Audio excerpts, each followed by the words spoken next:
여러분 안녕하십니까. 우리 이번 주는 로마서 15장을 함께 묵상해 나갑니다. 이번 주에 보는 15장의 전반부는 계속해서 14장에서 얘기했던 신자들과의 관계를 말해주고 있는데요. 그것은 믿음이 강한 자들의 자유가 믿음이 약한 자들의 특정한 주장을 어떻게 대할 것인가. 14장에서 얘기됐던 날, 음식 이런 것이죠. 어, 어떻게 대할 것인가? 15장 1절과 3절에 보시면 예수님이 하신 삶의 비추어 가장 큰 원리를 제공하고 있는데 공통점은 자기를 기쁘게 하지 아니하셨나니라고 되어 있습니다.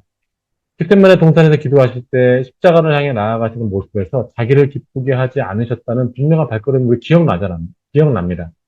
그리스도인들은 다른 사람들의 문화에 대하여 열린 마음으로 그들의 삶을 수용하고 용납하여야 합니다. 내 주장이 옳음으로 그 사람을 꺾기 위해서 내 신앙을 사용하지 않는다는 것이며, 믿음이 장성한 자들이 믿음이 약한 자들에게 자기를 주장함으로 그들의 자람을 꺾지 않아야 하는 것이죠. 특히 2절을 보시면 이웃을 기쁘게 해야 한다고 합니다. 그러나 그 기준은 선을 이루고 덕을 세우는 데 있습니다.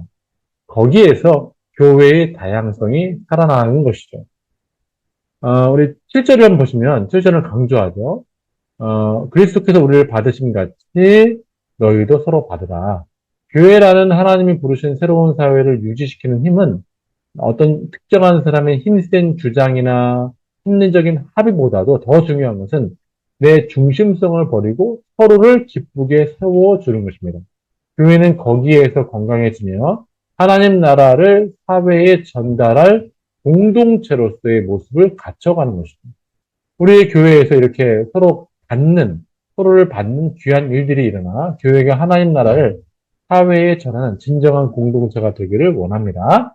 15장의 중반부인 14절부터 21절까지는 바울이 복음에 대해서 품고 있는 선교적 결심이 전달되어지는데, 특히 우리 18절입니다. 그리스도께서 이방인들을 순종하게 하기 위하여 나를 통하여 역사하신 것 외에는 내가 말하지 아니하노라.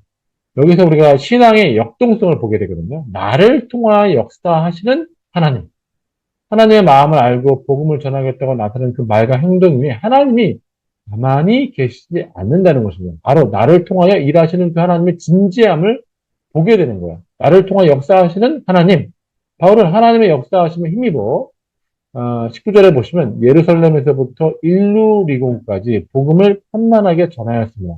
그런 일이 어디에 기록되어 있죠? 사도행전에 보시면 기록되어 있습니다. 바울이 3차 전도 여행까지 아주 복음에 대해서 열정 있게 사역하는 것을 보았습니다. 여러분들이 사도행전을 읽다 보면 이 전도 여행 동안 사도 바울이 겪은 일이 어떤 일인지 보게 되는데 죽을 뻔하고 고생하고 매 맞고 쫓겨다니고 그런 삶을 살았잖아요. 정말로 외적인 삶은 괴로운 삶의 연속이었습니다. 예수님처럼 머리 둘 곳이 없는 사역하는 삶이 사도 바울의 삶이었죠. 그러나 중요한 것은 이것입니다. 사도 바울이 지금 어떤 측면에서 이 얘기를 하고 있느냐. 복음을 전하면 정말 고생한다. 죽을 똥 말 때 개고생한다. 그런 얘기 하지 말아라. 그런 얘기 아니잖아요. 마치 가나안 땅에 정탐하러 갔다가 부정적으로 보고한 10명의 사람처럼 그렇게 보고한 것이 아닙니다.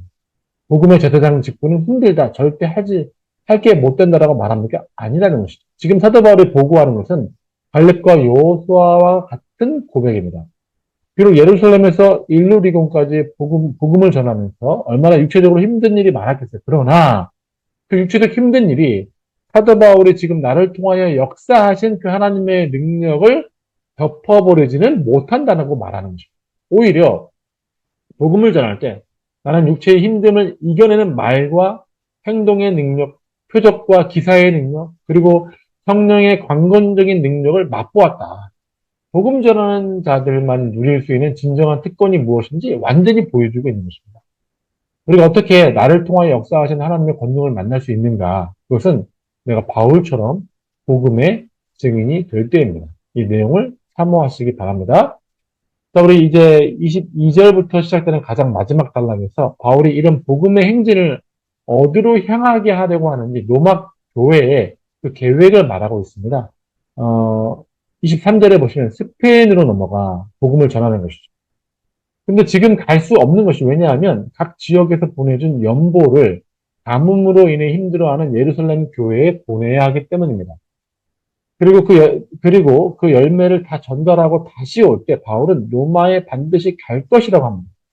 그러나 로마 교회가 바울의 최종 목표는 아닙니다. 바울의 최종 목표는 방금 얘기했던 23절, 그리고 28절에 나오는 것처럼 당시의 땅끝 개념이었던 스페인이었습니다. 중요한 것은 30절 이하의 말씀을 보니 로마 교회를 복음 전도 사역에 함께하는 파트너로 초대하고 있다는 거예요. 너희가 나의 유대인의 박해, 연보 전달하는 일, 선교하는 이 일에 나와 함께 같이 할 힘을 다하여 기도해 달라는 내용이 30절 이하의 말씀에 나오죠. 사실 유대인의 박해가 있으면 안 가면 되는 거죠. 그렇죠? 선교하는 이 일에 함께 나와 같이 이렇게 하기보다는 안 가면 되는 거죠. 연보는 그냥 다른 사람을 통해서 연보만 전달하면 돼요. 선교하는 일도 순전히 개인적인 비전을 여겨버릴 수 있습니다. 그건 네 일이다. 그리고 무관심하며 혹은 이 모든 사도 바울의 선교에 대해 부정적인 태도를 가질 수 있었습니다. 그러나 당시 초대교회는 이런 바울의 복음 사역을 성령의 한 방향 아래서 이해하고 있고 사도 바울은 이것을 의지하여서 담대히 이런 기도 부탁을 할 수 있었다는 것입니다. 적어도 땅끝까지라는 선교는 이 성령의 소원에 대해서 그 누구도 그 방향에 대해서 폄하하거나 흐트러지지 않고 긍정하는 동의가 있었다는 것이죠. 여기에는 분열이 없는 것이죠.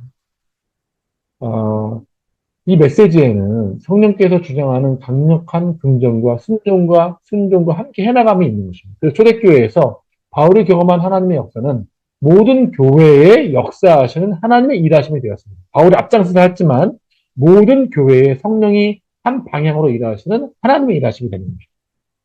여러분, 복음 전하는 이 일이 교회의 일, 신자의 이 일임을 이 땅에서 함께 살면서 전해야 할 것입니다. 성령께서 이 일을 우리를 통해서 나타내시길 원하십니다. 우리 모두 사모하시길 바랍니다. 우리 이 15장을 읽어나가면서 두 가지 질문을 함께 던져봤으면 좋겠습니다. 첫 번째는요, 말씀에 발견된 하나님은 누구신가 한번 곰곰이 생각하고 묵상해 봤으면 좋겠습니다. 두 번째, 18절에 나를 통하여 역사하신 것이라고 말하는 바울의 간증은 나에게 어떤 도전을 주고 있습니다. 이런 하나님의 역사하심은 어떤 삶을 살아갈 때 경험할 수 있습니다. 곰곰이 생각해 보시고 말씀 가운데 찾아보시기 바랍니다. 잠깐 기도하겠습니다. 주님 감사합니다. 우리 이번 한 주간도 로마서 15장을 마음과 정성과 힘과 뜻을 다해 내 존재를 다해 묵상해 나갈 때 주께서 주님의 뜻을 계시하시고 알리셔서 우리로 하여금 기쁨의 삶을 살아갈 수 있도록 도와주시옵소서. 말씀 안에 은혜가 넘치게 하여 주시옵소서. 예수님의 이름으로 기도드리옵나이다. 아멘. 자, 이번 한 주간도 모두 화이팅입니다. 화이팅!